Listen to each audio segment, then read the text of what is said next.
என்றும் நான் செல்ல மாட்டேன். கிறிஸ்துவுக்குள் மிகவும் பிரியமான என் அன்பு சகோதர சகோதரிகளே, My beloved friends, brothers and sisters in Jesus Christ, உங்கள் யாவரையும் ஆண்டவராகிய இயேசு கிறிஸ்துடைய அன்பின் நாமத்தினால் we greet you in the name of our Lord Jesus Christ. இந்த நேரத்தில் வாழ்த்தி உங்களை ஆசீர்வதிக்கிறேன். I greet you now in the name of the Lord Jesus. பரிசுத்த தேவன் Holy God, நம்மை நடத்துவார், He will lead us, நம்மை பாதுகாப்பார், He will protect us, நமக்கு நல்ல சுகத்தையும் பலனையும் தருவார். He will give us good health and strength. உங்கள் வாழ்விலே In your life, நீங்க தேவனை முக்கியத்துவப்படுத்தும் போது, we should prioritize Lord Jesus Christ. இயேசு கிறிஸ்துவை அதிகமாக நேசிக்கும் போது When we love our Lord Jesus Christ more, நம்முடைய வாழ்வு மேன்மைக்குரியதாக காணப்படும். our life will be lifted up. வேதம் நமக்கு சொல்லுகிறது, Bible says, நீதிமொழிகள் 19ஆம் அதிகாரம் 21வது வசனங்கள் இவ்விதமாக சொல்லுகிறது, Proverbs 19 verse 21 says, மனுஷனுடைய இருதயத்துடைய எண்ணங்கள் அநேகே, ஆனால் கர்த்தருடைய யோசனையோ நிலை நிற்கும். Many are the plans in a person's heart, but it is the Lord's purpose that prevails. அன்பான தேவ பிள்ளைகளே, My beloved friends, அநேக மனிதருடைய இருதயங்கள் many people's heart பலவிதமான எண்ணங்களை உருவாக்கும். have many of thoughts in our minds. சில நேரங்கள் பிரச்சனைகள் வரும் பொழுது Sometimes when problem comes, நம்மை அறியாமலே without knowing us, எதையாவது செய்து கொள்ளலாமா? we can do anything.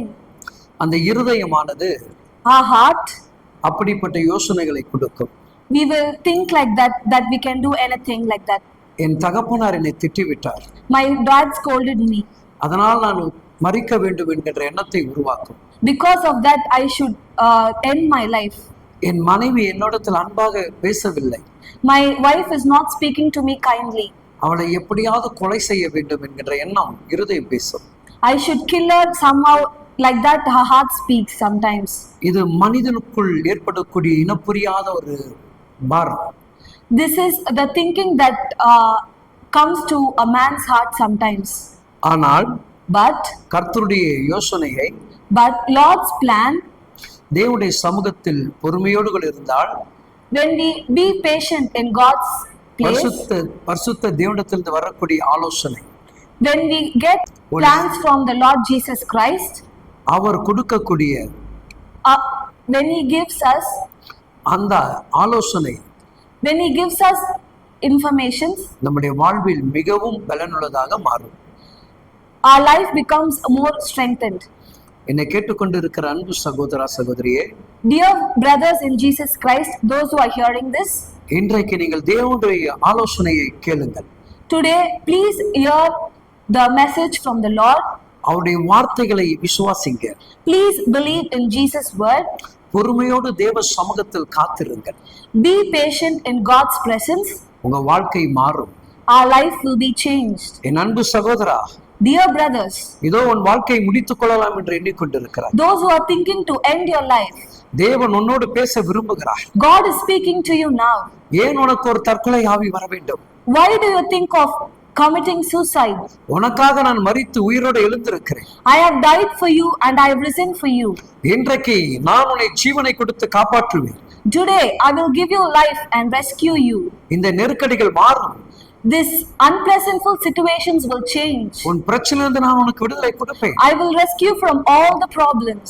பயப்படாதே. Do not be afraid. இந்த ஆண்டு உன்னுடைய வாழ்வில் This year, மிகப்பெரிய ஆசீர்வாதங்கள் உண்டு. you will see a tremendous blessings in your life. இதோ தேவன் உனக்கு ஒரு நல்ல ஆலோசனை கொடுக்கிறார். Today, God is giving you a powerful information. குடும்பத்து சூழ்நிலை கண்டு சோர்ந்து போகாதே. Please do not get troubled by seeing the family situations. என் சமூகத்தை நோக்கி பார். Please look at me. Look at my presence. இதோ என்னுடைய வார்த்தைகளை விசுவாசி.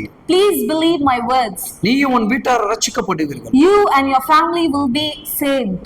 உன் கையுடைய பிரயாசங்கள் ஆசீர்வதிக்கப்படும். I will bless the hands of your works.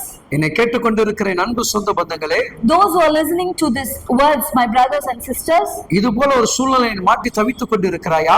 those who are getting stuck in this problem, இன்றைக்கு விடுவிக்கிற தேவனுடைய வார்த்தை உன்னை நோக்கி வருகிறது. the Lord who sets us free is speaking to you right now. இதுதான் கர்த்தருடைய ஆலோசனை. This is the God's word for you. ஆண்டவர் உங்கள் யாவரையும் விடுவித்து காத்துக் கொள்வாராக. God will save you all.